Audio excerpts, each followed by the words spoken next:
Bree. How are you today? I'm good. How are you doing? I'm good.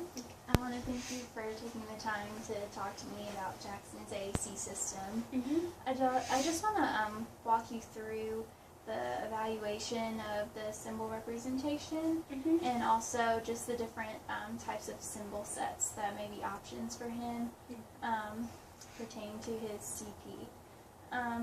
So the evaluation consists of, well, there's a scale. And first, it goes from least difficult to most difficult. And starting with least difficult is the objects, real objects, and then it goes to miniature objects, photographs, line drawings, and then traditional orthography, with traditional orthography being the most difficult. So what we do is we take these different representation forms and we'll identify the vocabulary set that's familiar to him, like something easy like food or animals, everyday objects, something like that. And I'll ask him to point to these different foods or animals on the array of symbols, and we'll go through each type of representation form. So first we'll start out with the real objects, then miniature objects, then photographs, and just see how he does with each one. And if he keeps getting the symbols right, then we'll move on to the next one, and then the next one until we figure out which representation form is appropriate for him. Does that make sense? Okay. So I just want to talk about the symbol sets a little bit. There's unaided symbol sets, which include like American Sign Language and gestures, but these may be difficult for Jackson because they require fine motor movement skills. So I want to, well, with that said, I know you attended a Pranky-Romic workshop this past weekend, so I want to talk to you about the aided symbol systems, and the evaluation will help us determine, what representation form he'll be at, but I feel like he should be able to use the tangible symbol system. So at this point he may be at photography or line drawings. So I just want to talk to you about those types of symbol systems. And there are quite a few of these.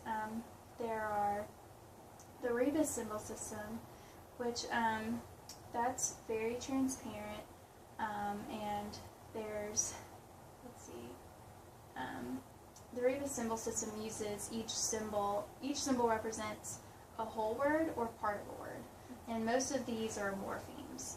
The next one is the PCS, or Picture Communication Symbols, and this is a very popular one. I don't know if you've heard of Boardmaker, but it's a computer software program, and it has over 3,000 symbols. It's very generative, it's very convenient, and this is also one of the most transparent symbol systems. Another one is the PicSymbs, which these are hand-drawn symbols, and this makes it one of the least transparent symbol systems. Another kind is Bliss symbols, and these have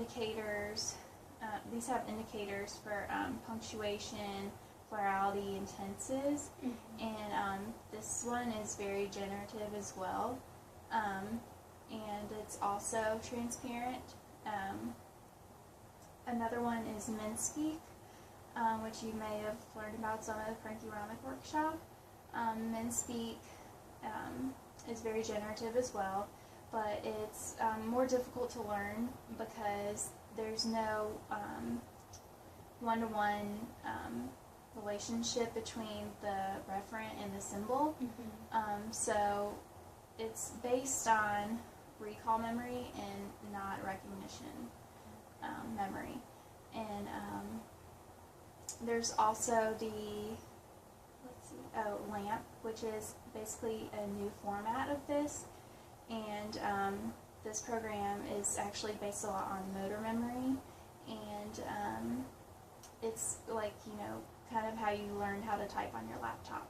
So does that all make sense? Okay. Thank you for coming in. Thank you for sharing.